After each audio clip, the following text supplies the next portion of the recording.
So, the main intent of this session that you can see on the YouTube is for rapid revision of various topics in CBSE 12th standard board physics paper. Now we first start with electrostatics. I'll just write it as electrostatics part 1 because we do not know if it will be ending in one session. So I may continue as a continuous process at least for this year. So this will be electrostatics 1, the next class may be electrostatics 2 and so on, in case it is not, one session is not going to completely comprehensively formulating complete the formulations of all the various physical quantities.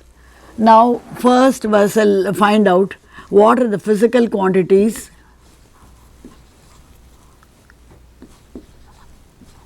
used in this topic. For that we have a tabular column, serial number, quantity and its unit. How we derive the formula will be our next study. Now this will be quantity and this will be the unit for the quantity. Yeah. Now the first one is charge. The unit for this will be Coulomb, not a fundamental unit,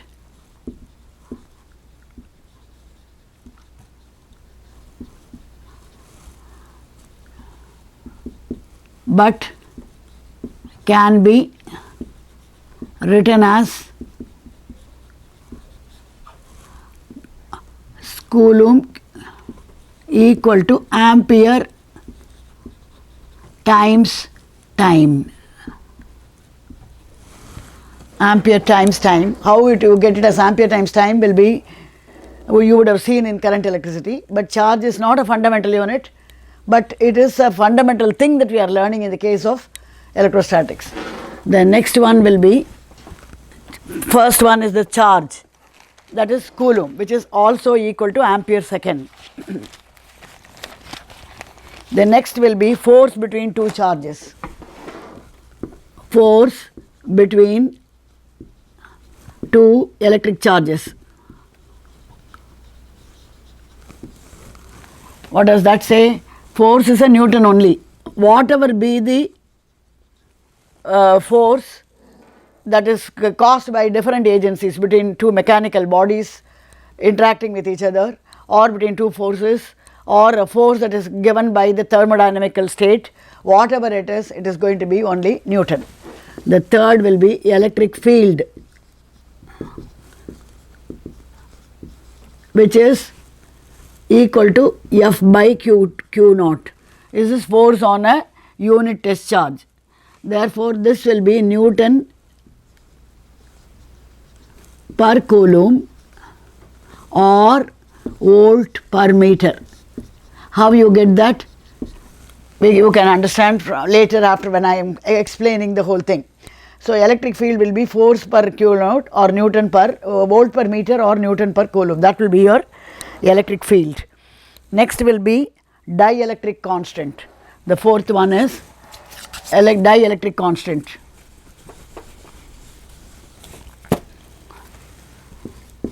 Dielectric constant.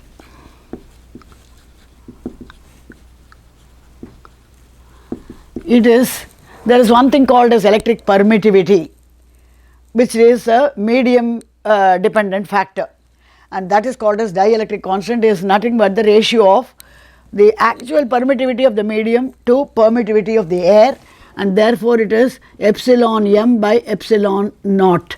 Epsilon naught is permittivity of air or vacuum, epsilon m is permittivity of this thing, and since it is a ratio, it has no unit.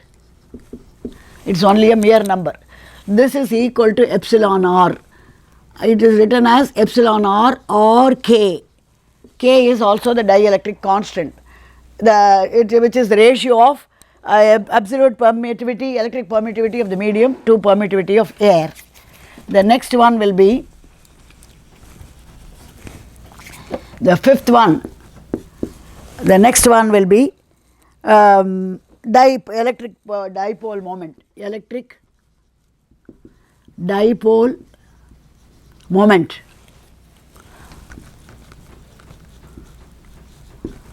That P equal to 2q into d, where q is the magnitude of either charge of the dipole and 2d is the distance between the two dissimilar charges. These are, what is an electric dipole? Two dissimilar but similar magnitude, two dissimilar same magnitude charges separated by a distance either in air or in any other electrostatic medium is what constitutes a dipole. The dipole moment is only the product of charge and the distance between the two charges. This is independent of the medium. The effect of the dipole moment on the charged bodies around, that will vary depending upon where this dipole is, whether it is in air or whether it is in any other electrostatic medium. And the dipole medium is q into d. Because it is product of Coulomb and meter, the unit of this will be Coulomb meter. That will be the unit for electric dipole moment. That is written as small p. It is a vector, and its direction you would have been taught and you would have revised is from negative charge to positive charge. Negative charge to positive charge. This is direction of the dipole moment P. That is a vector. Electric dipole moment, then potential and potential difference. The sixth one will be potential and potential difference. Quantity is potential or potential difference between 2 points.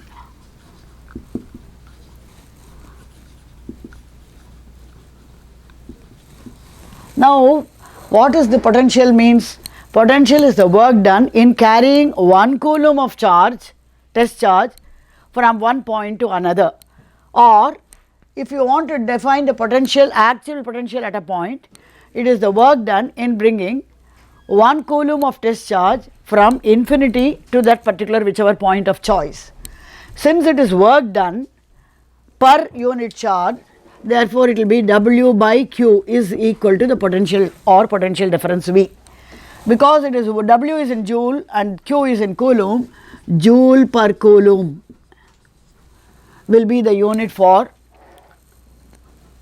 the work potential difference or potential. Volt is equal to this thing or volt. Joule per coulomb, single synonym word is volt. Okay. Therefore, next is the seventh one.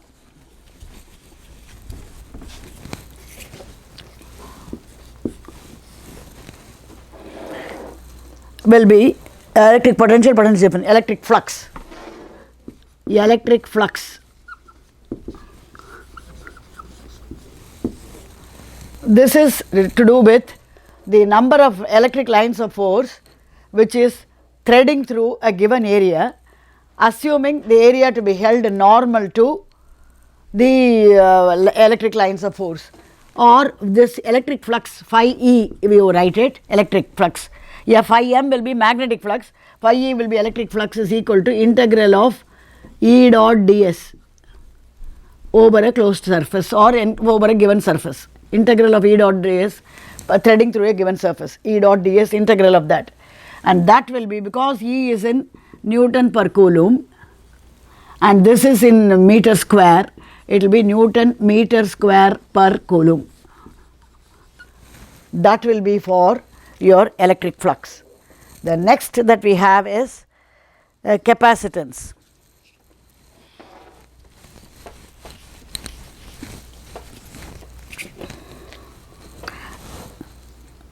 Ninth is capacitance.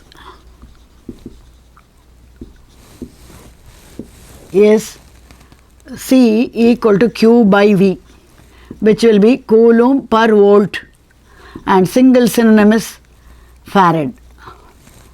Farad, which is equal to Coulomb per volt. That is your capacitance. Capacitance of a capacitor. Next, that will be the farad, and the unit is like this. Then next will be energy of a capacitor. Next is energy of a capacitor.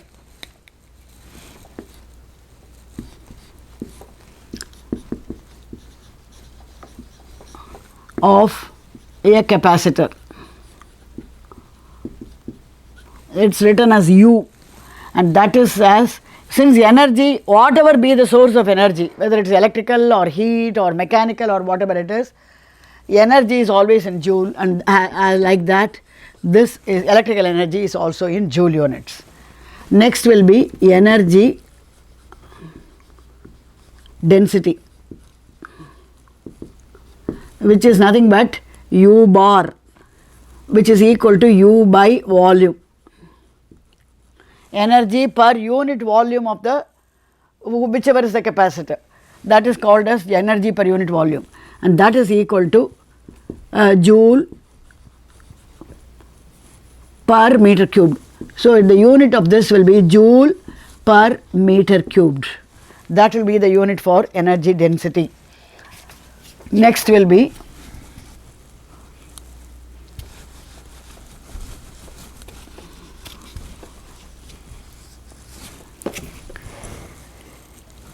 next we pass on to the formulae for the various units.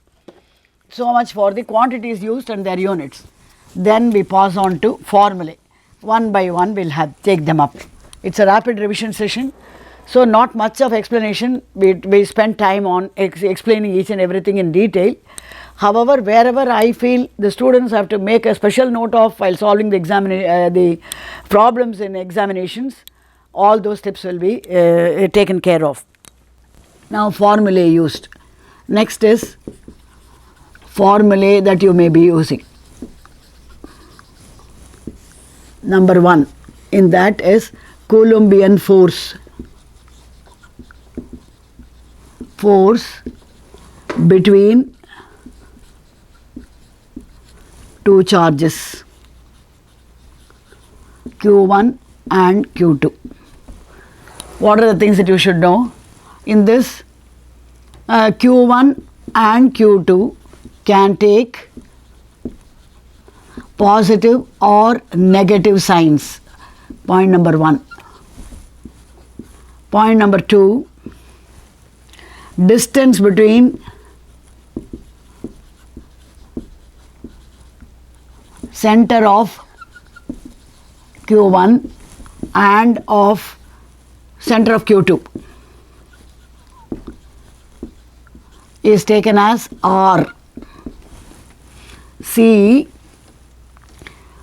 epsilon naught is permittivity, electric permittivity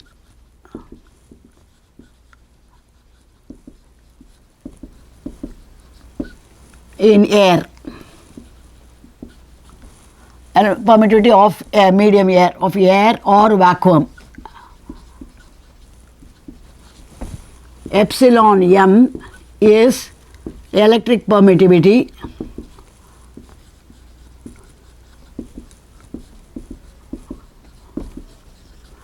of medium in play. Then D, medium in play. D, epsilon r is relative permittivity. Relative permittivity of medium or dielectric constant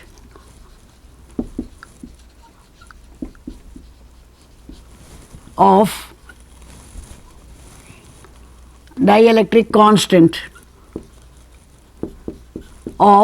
the medium.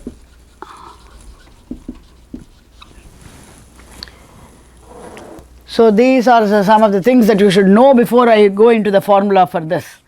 Now the actual formula will be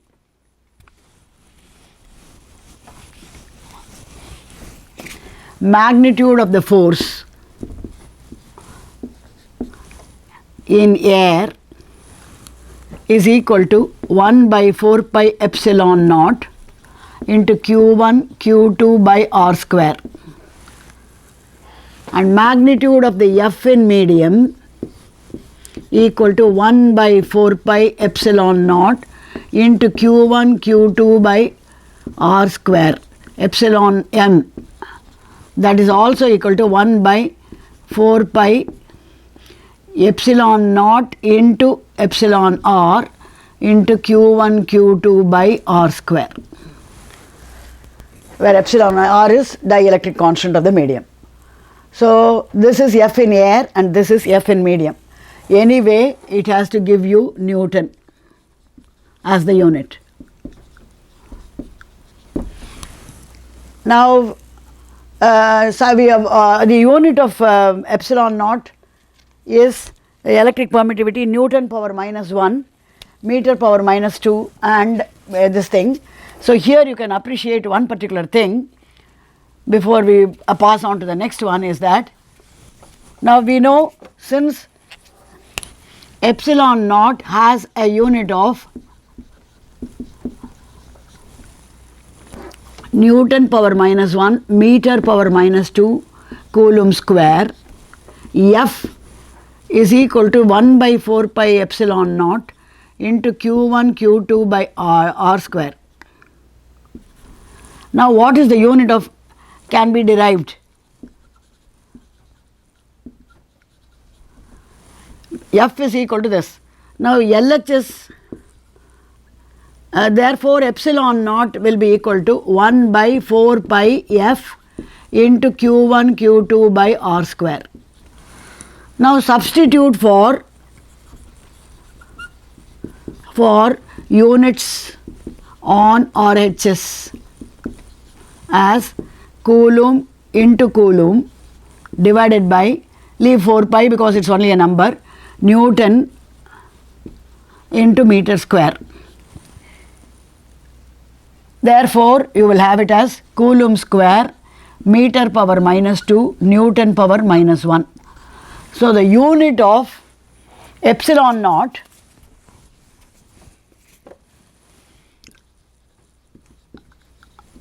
is equal to Newton power minus 1, meter power minus 2, Coulomb square.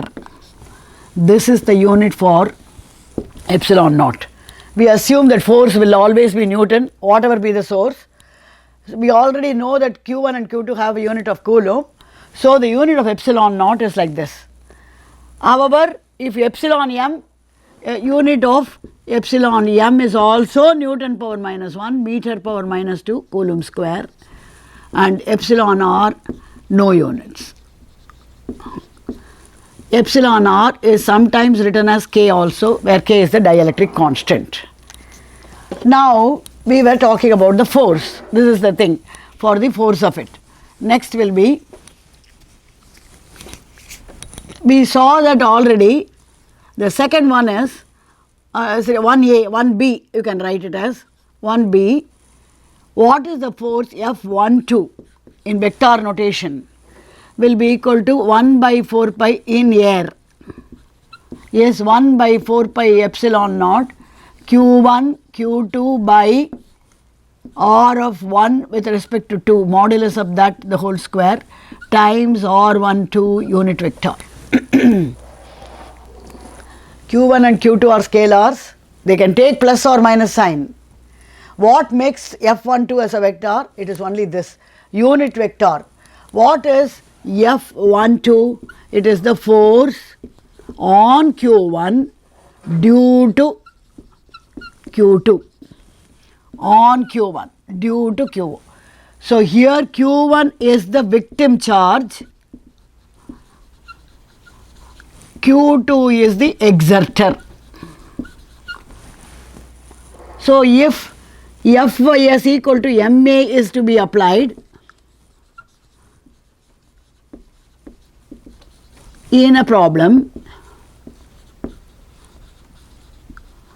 students should remember F on the victim by the exerter, on victim by the exerter equal to mass of the victim into acceleration produced on the victim.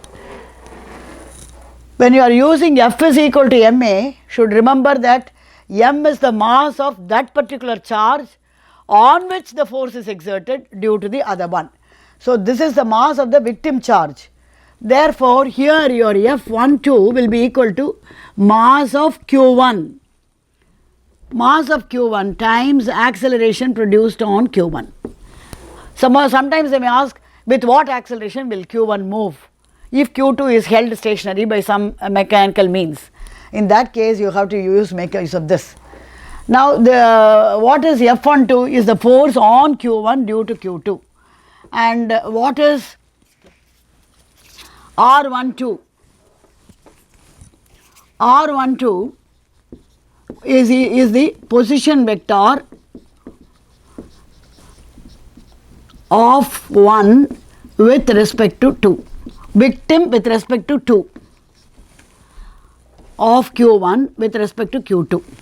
It is the position vector of the victim with respect to the exerter's position.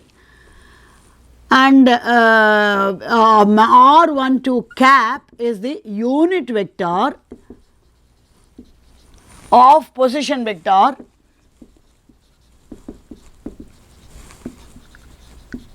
of 1 with respect to 2.